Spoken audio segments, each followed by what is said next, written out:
Welcome to part 2 of the Sabbath rest. Remember, human beings are unique among all that God created on this world, and not a mere advanced apes, more highly evolved versions of some primary primate. That is what the Sabbath reminds us. The Sabbath reminds us that we never evolved. We are not the monkeys. We are people who were created by God. We are in the image of God Himself. In Genesis 2 verse 15 and 19, the Sabbath reminds us that God also created our world, thus reminds us of our responsibility or to creation. Yet sin has marred and messed up everything, but this earth is still God's creation, and nothing gives us the right to exploit it, especially to the detriment of other human beings, which is so often the case. The Sabbath calls our thought to nature and brings us into the communion with the Creator. In the song of the birds, the singing of the trees, and the music of the sea, we may still hear the voice who talked with Adam in the Eden in the cool of the day. As we behold His power in nature, we find comfort for the Word that created all things, is that which speaks life to the soul. He who commanded the light to shine out of darkness hath shined in our hearts to give us the light of the knowledge of the glory of Jesus in the face of Jesus Christ. The book of 2 Corinthians chapter 4 verse 6. Now, what we need to remember, the evolution lowers the great works of the Creator to the level of man's narrow earthly conceptions. Though formed from dust, Adam was the son of God. He was placed as God's representative over the lower orders of being. They can't understand, acknowledge the sovereignty of God, yet they were made capable of loving and serving man. That's why the psalmist say, "Thou madest him to have dominion over the works of thy hands. You have put all things under his feet." Psalms chapter 8 verse 6 to 8.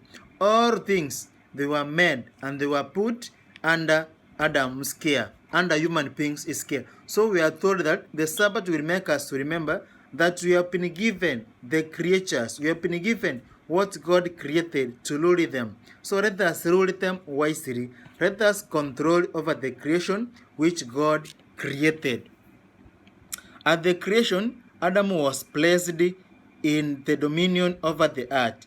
But by the yielding to temptation, he was brought under the power of Satan. When God created human beings, He told him to have rule over the earth. But due to yielding to the temptation from the devil, now the power was given to Satan. The power was given to the devil. Now that's what we are told in the book of 2 Peter 2 verse 19. While they promised them liberty, they themselves are slaves of corruption. For by whom a person is overcome, by whom also he is brought into bondage. Because Satan overcame Adam and Eve, now he is in bondage of Adam and Eve are in bondage of Satan. Human beings are in bondage of Satan because Satan first overcame our first parents. The book of when man became Satan's captive, the dominion which he held passed to his conqueror. Thus Satan became the god of this world. The book of 2 Corinthians 4 verse 4. Whose minds the god of this age has blinded, who do not believe, lest the light of the gospel of the glory of Christ, who is the image of God, should shine on them. So the image, all the minds of people, they have been crossed, they have been blinded by the god of this world. And who is the god of this world? The god of this world is Satan. But remember, Christ made sacrifice by paying penalty of sin.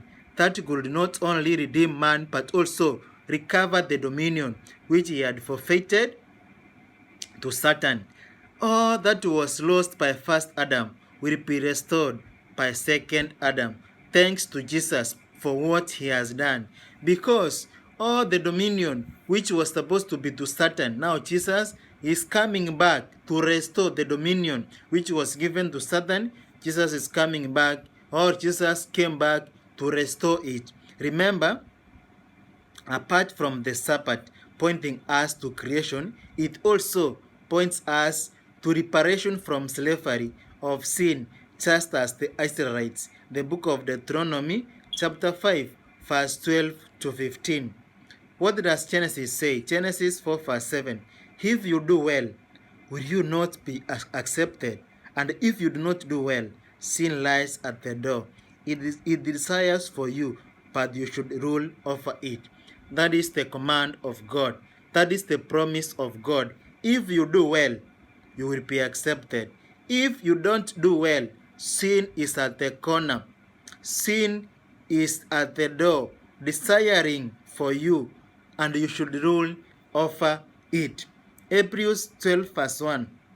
Therefore, also since we are surrounded by so great crowd of witnesses, let us lay aside every weight and the sin which so easily ensnare us, and let us run with endurance the race that is set before us.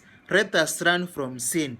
Let us run the race which is set before us. The book of 2 Peter, which you have seen, that when you are being overcome by someone, this someone becomes your ruler. Now Satan became the ruler of the earth, but now Jesus came and Jesus overcame him. Now Jesus became his ruler.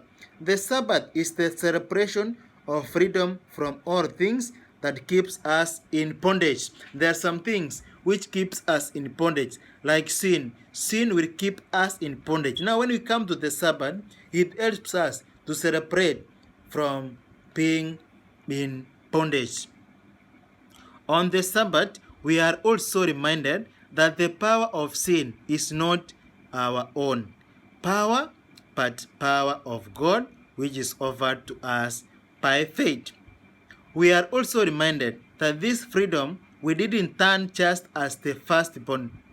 Israel's children were saved by the blood of the Lamb, smeared on the door, post Exodus chapter 12. We too have been saved by the blood of the Lamb and are now to walk in the freedom that is ours in Jesus Christ. All men are of one family by creation, and all one through redemption.